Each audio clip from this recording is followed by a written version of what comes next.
We are live now. Welcome to middle education.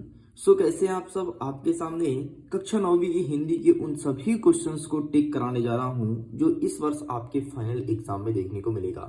मैं एक चीज क्लियर कर देता हूं कि अगर कोई स्टूडेंट्स बहुत अच्छे से पूरा पूरा क्वेश्चन बैंक पढ़ के आता है 100% कक्षा 9वीं में टॉप करेगा। आपके सामने मैं मोस्ट आईएमपी क्वेश्चंस प्रेजेंट करूंगा। आपके सामने मैं मॉडल पेपर भी लेकर आऊंगा ताकि आपकी एग्जाम बेहतरीन हो सके। आप देख रहे हैं ना जिस प्रकार से क्लास 10 के बच्चे बैक टू बैक टॉप कर रहे हैं। किसी दिन 75 में से 73 नंबर, 74 नंबर, किसी दिन 67 नंबर, इस प्रकार से नंबर लेकर के आ रहे हैं। एंड फाइनली ठीक आप भी उन्हीं की जैसे टॉप करने वाले हैं, क्योंकि उनका पेपर भी 4 सेटों में देखने को मिल रहा है। तुम्हारा पेपर भी 4 सेटों में आएगा। उनके में भी मोस्ट आईएमपी क्वेश्चंस होते हैं, तुम्हारे में भी मोस्ट आईएमपी क्वेश्चंस होते हैं। उनको भी मिडिल एजुकेशन ही पढ़ा रहा है एंड तुमको भी फाइनली मिडिल एजुकेशन पढ़ा रहा है। अब देखो तुम्हारे सामने क्वेश्चन बैंक अवेलेबल है। अब बहुत सारे बच्चे बोलेंगे कि सर ये ओल्ड क्वेश्चन बैंक है। हाँ मैं जानता हूँ ओल्ड क्वेश्चन बैंक है, लेकिन आपको पता है न्यू क्वेश्चन बैंक में कुछ नया नहीं दिया है। बस उन्होंने सामने का इंटरफेस चेंज कर दिया, बाकी सेम है। क्योंकि माध्यमिक शिक्षा मंडल ने 2023 के बाद नया क्वेश्चन बैंक जारी किया ही नहीं है। उसने केवल और केवल अगर जारी किया तो रे मॉडल जारी किया है। एंड फाइनल स्टूडेंट्स में बता देता हूं, ऑलरेडी मेरे 2 लेक्चर अपलोड हैं। पहला काव्य खंड जिसमें 17 नंबर का कवर कर लिया हूं, दूसरा आपका काव्य बोध जिसमें से 10 नंबर का कवर कर लिया हूं। ये हमारा तीसरा लेक्चर होने जा रहा है। इसमें गद्य खंड के सभी मोस्ट आईएमपी क्वेश्चंस को देखेंगे जो हमारी एग्जाम पॉइंट ऑफ व्यू से इंपॉर्टेंट है। मतलब ये वीडियो बहुत ज्यादा महत्वपूर्ण होना है। 17 नंबर का कवर करेंगे भाई साहब। इसमें पढ़ेंगे क्या गद्य की विधा का सामान्य परिचय, जैसे आपका कहानी हो गया, निबंध हो गया, एकांकी हो गया, यात्रा वृत्तांत और डायरी। संस्मरण व्यंग्य भी इसी चैप्टर में देखेंगे। आगे देखेंगे लेखक परिचय, कौन कौन से लेखक बहुत महत्वपूर्ण है कक्षा 9वीं की दृष्टि से एंड उनका परिचय क्या है। देखेंगे हम व्याख्या, संदर्भ, प्रसंग और अर्थ लिखना सीखेंगे और विषय वस्तु पर कुछ प्रश्न उत्तर भी कवर करेंगे। तो चलिए सीधे हम जंप करते हैं गद्य खंड की तरफ। यहाँ से वेटेज कैसा रहेगा, तो यहाँ से 17 नंबर का आएगा। वस्तुनिष्ठ भी पूछा जाएगा 2 नंबर, 3 नंबर और 4 नंबर के क्वेश्चंस इस चैप्टर से आपको देखने को मिलेगा। तो गॉट इट। सीधे हम ओपन कर लेते हैं, फिर आपसे डिस्कस करते हैं। अच्छा उसके पहले बता देता हूँ ये काव्यबोध वगैरह सारे क्वेश्चन बहुत अच्छे से कवर किए हैं। अगर आपने नहीं देखा तो प्लीज एक बार देखिएगा जरूर मेरी वीडियो, डेफिनेटली बहुत मजा आएगा। ये रहा आपके सामने गद्य खंड। गद्य खंड से क्वेश्चन आएगा कि झूरी के साले का क्या नाम था। 100% एग्जाम में देखने को मिलता है कि झूरी के साले का क्या नाम था। तो सिंपल से यहाँ पर आपको आंसर लगाना है गया। ठीक, ऑप्शन नंबर 7। झूरी के दोनों बैल को कहाँ भेज दिया था, ये प्रश्न पूछा जाएगा। तो इसका सही आंसर आपको लगाना है ससुराल। ठीक, इस प्रकार से क्वेश्चंस एग्जाम में देखने को मिलेगा। चलिए बाकी और कौन कौन सा आएगा जो आने वाला है उसे मैं टिक करा देता हूँ। ठीक है, चलिए फटाफट आप टिक कर लीजिएगा। तिब्बत में सबसे खतरे की जगह क्या है, ये एग्जाम में देखने को मिलेगा। ठीक है, नेक्स्ट आएगा आपके एग्जाम में, यहाँ से तो कोई क्वेश्चन नहीं बन रहा है। हाँ, सलीम अली की पत्नी का नाम क्या था। ठीक है, एग्जाम में देखने को मिलेगा क्योंकि सलीम अली पक्षी प्रेमी थे ना। पक्षी प्रेमी कैसे बने, ये क्वेश्चन आता है 1 नंबर का। ठीक है, हाँ, किस पक्षी ने सलीम अली की जीवन की दशा बदल दिया था, ये एग्जाम में देखने को मिलेगा। प्रेमचंद्र के फटे जूते विधा क्या है। ठीक है, प्रेमचंद्र के फटे जूते पाठ लिखा गया है, किसने लिखा है। अरे यार, जब प्रेमचंद्र के फटे जूते हैं तो कौन लिखेगा, ऑब्वियसली प्रेमचंद्र लिखेंगे ना। नेक्स्ट देख लेते हैं। यहाँ से बाकी कोई क्वेश्चन नहीं है, आप स्किप करो। ठीक है, चलिए स्किप कीजिए। हाँ, प्रेमचंद्र का जन्म कहाँ हुआ था, ये चीज ध्यान रखना, लाहौर है बनारस में। ठीक है, ये एग्जाम में देखने को मिलेगा। बैल का स्थान गधे में क्या होता है, ऊंचा होता है, नीचा होता है। तो यहाँ पर आपको ऊंचा लगाना है, ये एग्जाम में देखने को मिलेगा। ठीक है, नेक्स्ट कहता है प्रेमचंद्र डैश डैश साहित्यकार थे, तो आदर्शवादी थे या यथार्थवादी थे। प्रेमचंद्र एक यथार्थवादी साहित्यकार थे, एग्जाम में देखने को मिलेगा। नेक्स्ट कहता है पात्रों के संवादों की प्रस्तुत रचना क्या कहलाती है। पात्र द्वारा अगर संवाद की प्रस्तुत रचना करे तो उसे कहते हैं नाटक। एंड मैंने एक मॉडल पेपर अपलोड किया था, उसमें क्वेश्चंस पूछा गया था। ठीक है, चलिए सेट नंबर बी में, यदि तुम्हारे पास सेट नंबर बी नहीं है तो तुम देख सकते हो, ऑलरेडी यूट्यूब में अपलोड कर दिया गया है। नेक्स्ट कहता है जूता सदैव ही टोपी से क्या होती है, कीमती होती है, सस्ती होती है, एग्जाम में देखने को मिलेगा। इस प्रकार के क्वेश्चंस आते हैं हर बार। ठीक है, चलिए तो 1 नंबर के सारे क्वेश्चंस आपके लिए टेस्ट बनाए जाएंगे, टेस्ट सीरीज के माध्यम से कवर करेंगे। हम अब जंप करते हैं अपने 1 नंबर के और सॉरी अतिलिखोत्री मतलब दोंग के क्वेश्चन की तरफ। गलत लिखा है, यहाँ पे दोंग होना चाहिए। अब देखो गद्य साहित्य से क्या आशय है, तो गद्य कुछ नहीं है। गद्य वह वाक्यबद्ध विचारात्मक रचना है जिसमें विचारों एवं भावों की अभिव्यक्ति होती है। अभिव्यक्ति का सशक्त माध्यम होने के कारण गद्य साहित्य अत्यधिक लोकप्रिय है। बस इतना लिखना है। एग्जाम में हमेशा पूछता है कि गद्य की प्रमुख विधाएं कौन कौन सी हैं। नाटक, एकांकी, उपन्यास, ये सब गद्य की विधाएं होती हैं। तो गद्य की टोटल 6 विधाएं हैं, मैं आपको बता देता हूँ, ठीक है। चलिए, नेक्स्ट एग्जाम में आएगा कि निबंध लेखन की कोई 2 विशेषता बताइए। अरे आपको कोई ने बोला निबंध लिखो, और परीक्षा में हमेशा पूछता है हिंदी में ना निबंध लिखो, तो निबंध लिखने के लिए 2 विशेषताएं कौन कौन सी होनी चाहिए। सबसे पहले ध्यान रखिएगा कि निबंध जब भी लिखने बैठे तो क्रमबद्धता होनी चाहिए, ये नहीं कि कुछ का कुछ घुस दिए, ठीक है। क्रमबद्धता होनी चाहिए निबंध लिखते टाइम। और दूसरी बात यह है कि जो भी बातें लिख रहे हो तो एक दूसरे से मिश्रित होना चाहिए, मतलब मिली जुली होनी चाहिए। ये नहीं कि ये पहली लाइन कुछ और तुम्हारा अर्थ निकाल रहा है, दूसरी लाइन कुछ और निकाल रहा है, ऐसा नहीं होना चाहिए। तीसरी बात सुन लो, जब भी निबंध लिखो तो तुम्हारे विचार में स्वतंत्रता होनी चाहिए, तुम अपनी बातें को बेझिझक लिखते हो। निबंध में आप अच्छा कुछ नहीं लिखोगे, निबंध में आप बुराई भी लिखोगे। तो जो आपको समझ आए वो आप लिखिए, और बढ़िया अपने दिल से लिखिए, ठीक है। दिल से नहीं, हाथ से लिखना है, मतलब दिल से सोचिए, ऐसा है। चलिए, नेक्स्ट क्या कहता है, गद्य की विधाओं का सामान्य परिचय। अब वही गद्य की 6 विधाएं होती हैं, जैसे कहानी, नाटक, उपन्यास, एकांकी, ठीक है। ये सभी गद्य की विधाएं हैं। आपका संस्मरण हो गया, जीवनी, आत्मकथा हो गया, तो उनको अलग अलग डिटेल करना। निबंध क्या होता है, यदि गद्य कवियों और लेखकों की कसौटी है तो निबंध गद्य की कसौटी है ना। कहा जाता है ना कि जो निबंध है वो गद्य की कसौटी है। तो ये किसी कथन किसने कहा, आचार्य रामचंद्र शुक्ल ने कहा है।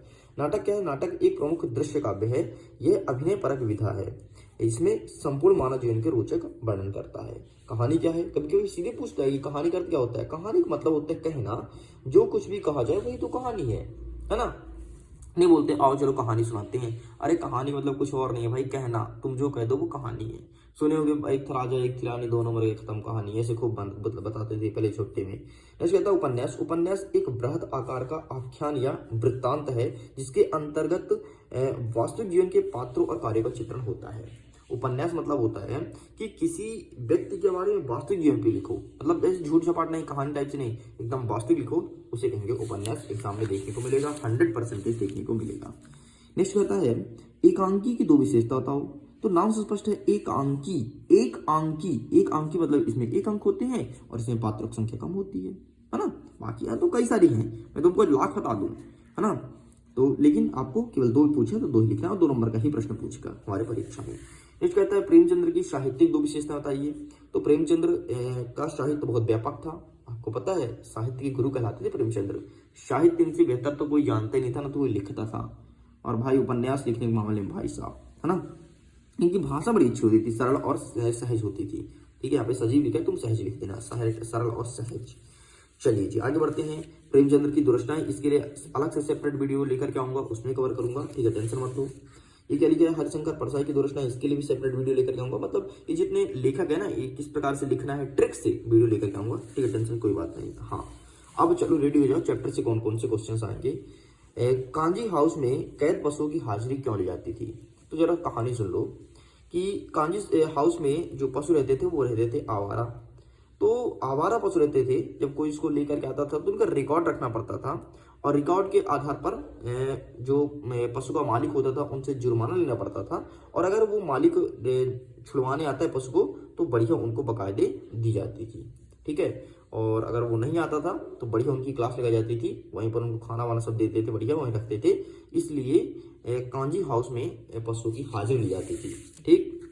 चलिए आगे बोलते थे, छोटी बच्ची को बैल के प्रति प्रेम क्यों उमड़ा। बहुत अच्छा प्रश्न पूछा है और हर साल रिपीट करता है आपका ये बोर्ड, ठीक है। अब देखो, छोटी बच्ची की माँ मर चुकी थी, ठीक है, सौतेली माँ थी, वो उतना प्यार नहीं करती थी, मारती थी, अच्छा व्यवहार नहीं करती थी।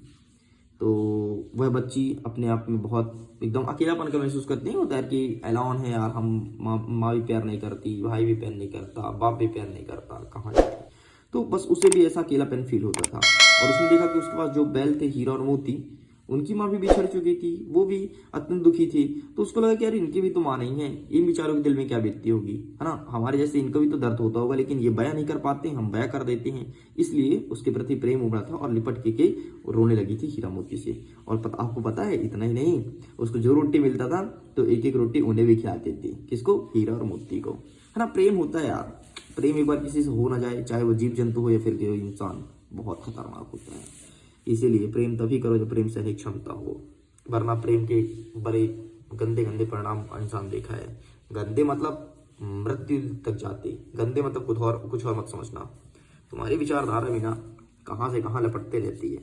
इस कहता है तिब्बत के लोग क्या घूमते थे, तो तिब्बत के डाकू हथियार लेकर घूमते थे। ठीक है, एग्जाम में देखने को मिलेगा। एग्जाम में अगर तिब्बत यात्रा के दौरान लेखक राहुल श्रृंखला को किन कठिनाइयों का सामना करना पड़ा था। ठीक है, इसी को ध्यान रखिएगा। पथरीले रास्ते पर तेज धूप में यात्रा करनी पड़ी थी, उसे डाकुओं के भय से सोने में यात्रा करनी पड़ी थी। एंड यहाँ पर आपको 3 पॉइंट मात्र अच्छे से प्रिपेयर करना है। चलिए, एक क्वेश्चन मैं टास्क देता हूँ, देखता हूँ कौन कौन स्टूडेंट्स मेरी बातों को मानता है और पूरा करता है। तिब्बत में कानून व्यवस्था कैसी थी, अपने शब्दों में लिखिए। तो आपको अपने शब्दों में इसका आंसर कमेंट सेक्शन में देखना है। देखता हूँ कि मिडिल एजुकेशन के बाद कितने स्टूडेंट्स हमारे इसे फॉलो भी करते हैं। चलिए जी, तो इस प्रकार से स्टूडेंट्स बस हम चाहते हैं वीडियो को एंड करना, क्योंकि अभी ये है संदर्भ प्रसंगार्थ और इसको बहुत अच्छे से समझाना पड़ेगा। संदर्भ प्रसंगार्थ कैसे लिखें, या फिर बोलो तो मैं टिक करा देता हूँ, मुझे दिक्कत नहीं है। अच्छा चलो टिक करा देता हूँ, फिर बाद में सेपरेट अलग से वीडियो लेकर के समझा दूंगा। सबसे पहले देख लो कि सलीम अली पक्षी प्रेमी कैसे बने थे। तो सलीम अली क्या हुआ था, इनकी कहानी सुन लो। बचपन में ये बहुत पक्षी मारते थे। ठीक है, तो एक एयर गन लेकर के एक गौरैया को मारने निकल गए। बाहर घर से निकले कि चलो शिकार करके आते हैं। तो जैसे गौरैया को लगी इनकी एयर गन की गोली, ठीक है, गौरैया नीचे गिर पड़ी और तड़पने लगी। तो उनको बहुत दुखी हुई यार, आहत हुई यार, ये मैंने क्या कर दिया भाई, यार किसी को मार दिया, तड़प रही है, उसकी माँ, समझ रहे हो ना, उसकी मम्मी क्या होगा, उसके बच्चे, यार शादी हो गई।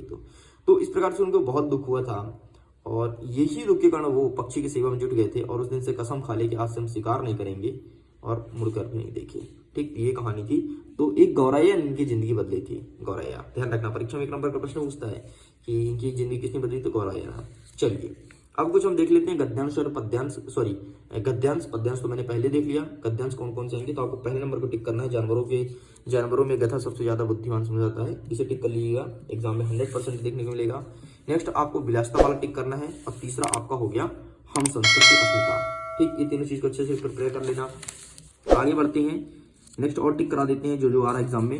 नेक्स्ट आपको 9 नंबर टिक करना है, अच्छे से प्रिपेयर भी करना है। टिक मतलब टिक नहीं करके ऐसे छोड़ना नहीं, प्रिपेयर अच्छे से करना है। नेक्स्ट आपको 15 नंबर अच्छे से प्रिपेयर करना है। ठीक है, यही सब एग्जाम में आ रहा है भाई, कुछ और नहीं आ रहा, टेंशन मत लो, बस इतना आपको प्रिपेयर करना है। मैं उम्मीद करता हूँ वीडियो बहुत पसंद आया होगा। अगर वीडियो पसंद है तो वीडियो को लाइक करिए, अपने दोस्तों के साथ शेयर कीजिए।